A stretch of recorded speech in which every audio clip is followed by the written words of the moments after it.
Si j'avais su qu'un crabe nommé Sébastien me ferait autant marrer.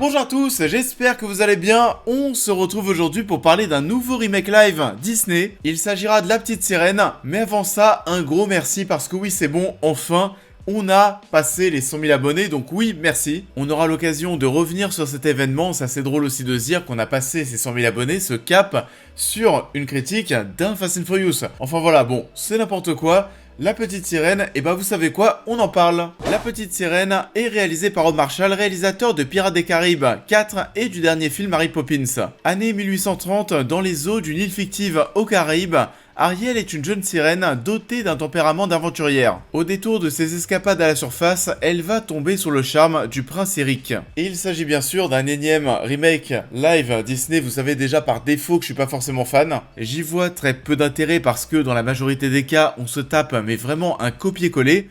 Et j'ai fait justement cette bêtise. Parce que cette fois-ci, pourtant je m'étais dit de ne pas le faire, je me souvenais plus de La Petite Sirène. Ça fait très longtemps que je l'ai pas vu, et je me suis dit, bah pourquoi pas le revoir. Et quelle erreur, parce que oui, en l'espace de quelques jours, j'ai eu l'impression de revivre 2 fois la même histoire. On a eu des remakes Disney qui prenaient quelques libertés, il y a quelques petits changements ici, mais vraiment, globalement, c'est la même chose. Est-ce que du coup j'ai passé une séance horrible à cause de ça ? Et bah pas tant que ça parce que j'ai pas détesté, c'est vraiment en fait assez inégal. On peut toujours se demander oui pourquoi sortir ce truc, c'est pas indispensable. Et c'est pas du tout le remake live Disney le plus original, par contre c'est peut-être celui qui sera le plus drôle. On va revenir sur ce point ensuite. Alors vous le savez déjà, La Petite Sirène, c'est une histoire qui grosso modo est coupée en deux, avec une première partie sous l'océan, et ensuite une seconde partie sur Terre, et ce qui est assez étonnant, c'est que dans l'animé Disney, je suis, on va dire quand même, bien plus fan de la première partie sous l'eau. La partie où Ariel n'est plus une sirène m'intéresse un petit peu moins, et là, dans le film Remake Live, ça a été totalement l'inverse. Et pourtant, vous le savez si vous suivez la chaîne, j'aime me retrouver dans des univers sous-marins, et il y a beaucoup de choses en fait qu'on aurait déjà pu dire dans cette vidéo sans même avoir vu le film. Pourquoi ça ? Parce qu'on avait déjà vu beaucoup d'extraits, et oui, je vous le confirme, la majorité des scènes sous l'eau sont très moches. C'est du ni fait ni à faire. Et c'est encore plus naze de sortir ça quelques mois après Avatar 2, mais c'est vraiment la honte. C'est tout lisse, il n'y a pas de grosse identité, il n'y a pas de bulle. On a du mal à se dire qu'on est sous l'eau. Aller dans les parties où l'image est plus sombre, même si parfois c'est un petit peu trop sombre, on peut se dire qu'on a un petit travail, il y a quelque chose. On a essayé de travailler un petit peu l'image, mais quand on se retrouve dans ces séquences avec cette eau bien bleue, là, il y a quasiment rien. La partie avec la chanson sous l'océan est très paradoxale, parce que bon, c'est cool ce qu'on voit à l'image, les poissons qui dansent, c'est dynamique, etc., etc. Mais qu'est-ce que c'est mal foutu techniquement, tu n'y crois pas une seconde.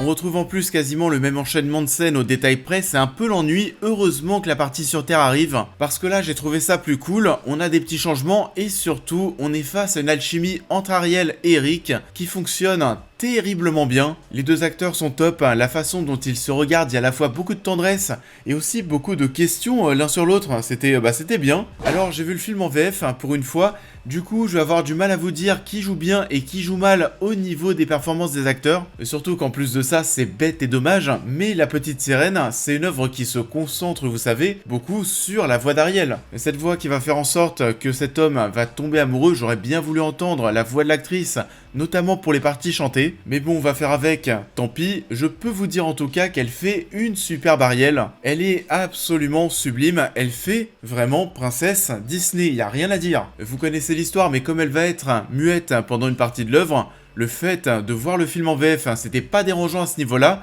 et j'ai bien aimé son jeu. Tu sens son envie de découvrir la Terre dans son regard, sa naïveté aussi. Et les polémiques, ça c'est intelligent, mais les polémiques sur le fait qu'elle soit noire sont balayées d'entrée parce qu'on est sur une adaptation qui se déroule dans les Caraïbes. Voilà, on arrête de parler de sa couleur de peau, c'est justifié. On va voir aussi que les filles de Triton, les sœurs d'Ariel, sont de différentes couleurs de peau. Alors bon, visiblement Triton s'est amusé avec pas mal de sirènes, petit coquin. Eric, au-delà de sa relation naissante avec Ariel qui est encore une fois très touchante, était super. On te justifie d'ailleurs mieux, je trouve, le fait que lui aussi s'attache à cette femme muette qu'il découvre. On va pas se mentir, ça rend pas forcément les choses plus faciles pour apprendre à se connaître. Et on va voir une scène en fait où il va se rendre compte qu'elle s'y connaît au niveau de ses trésors venant de la mer. Et du coup directement, Ariel va l'intriguer et ça paraît moins forcé du coup de son côté. Par contre, du côté d'Ariel, on aurait aimé avoir un personnage un petit peu plus modernisé, surtout sur sa manière de tomber directement amoureuse, parce que là c'est pareil que dans l'animé, elle tombe amoureuse en vraiment 4 secondes. Je veux bien croire au coup de foudre, mais bon, voir un mec ne même pas avoir de conversation avec lui, lui balancer direct que tu veux vivre à ses côtés et que tu l'aimes, bon, on va se détendre. C'est étonnant de retrouver Javier Bardem dans cette production, Melissa McCarthy en Ursula est super bien foutue au niveau de son design. On retrouve vraiment la méchante que l'on connaît, elle est tout aussi terrifiante. Et big up pour le trio Polochon, Eureka, Sébastien qui ont bien fait marrer la salle, surtout les deux derniers. Polochon, c'est vrai, était plus en retrait, j'ai même trouvé que sa relation avec Ariel était beaucoup moins forte que dans l'animé. Elle est en quelque sorte amoindrie, la sirène Ariel semble moins proche de Polochon que ce que l'on voyait dans l'animé. Le long métrage est plutôt drôle, comme je le disais tout à l'heure, je pense que c'est l'un des remakes live Disney qui vous fera le plus sourire, le plus rigoler. Ça grâce à ces deux personnages, Eureka qui est drôle, et bien sûr Sébastien qui est vraiment le MVP de cette histoire. Et sinon, il y a peut-être un autre truc à dire sur la VF.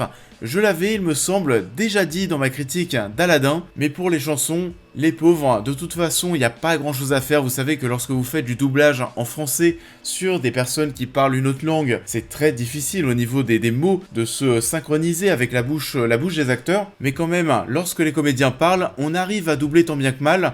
Par contre, quand ça chante, c'est vraiment dégueulasse. La synchronisation labiale n'est pas bonne du tout et on ne peut pas en vouloir aux doubleurs français parce qu'il n'y a rien à faire. Les paroles ne seront jamais calquées sur les mouvements de la bouche des acteurs, c'est pas possible de faire ça. Du coup oui, il y a ce petit problème qui te sort un petit peu des chansons à chaque fois. You can't live in that world unless you become a human yourself. Is that even possible? It's what I live for.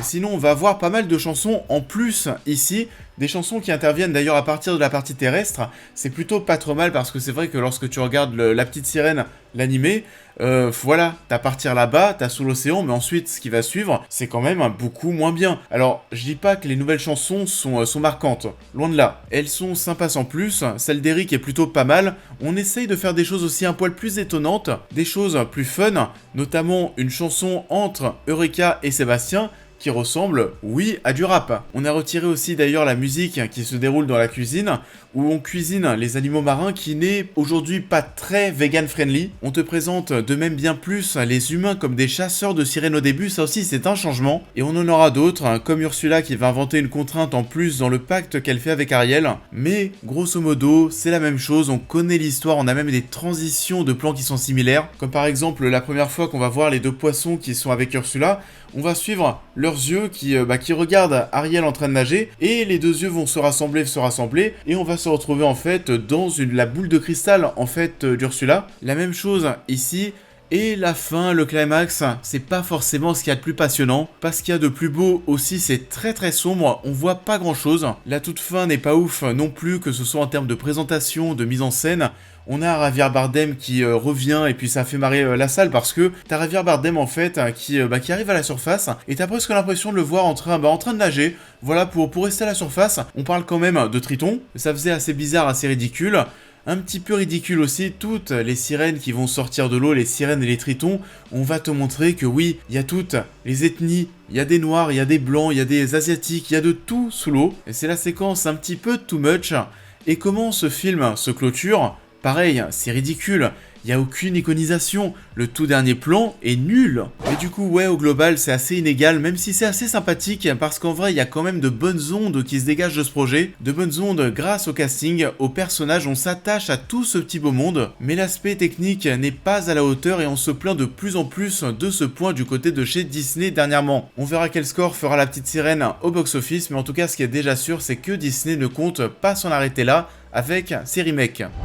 You broke the rules. You went to the above world. A man was drowning. I had to save him. This obsession with humans has to stop. I just want to know more about them.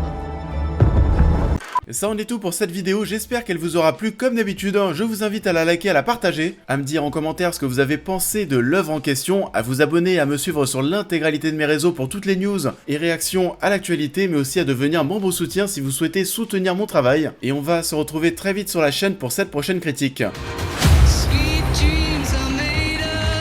Who you were was a myth. Who you were was Citadel, a spy agency loyal to no nation. Et on va se retrouver en cette fin de semaine pour parler de Citadel, la grosse série à très gros budget des frères Russo. C'est sorti depuis quelques semaines sur Prime Video, je dois rattraper ça et on en parle du coup très vite. Je vous souhaite à tous en attendant une belle continuité de semaine et je vous dis à très vite.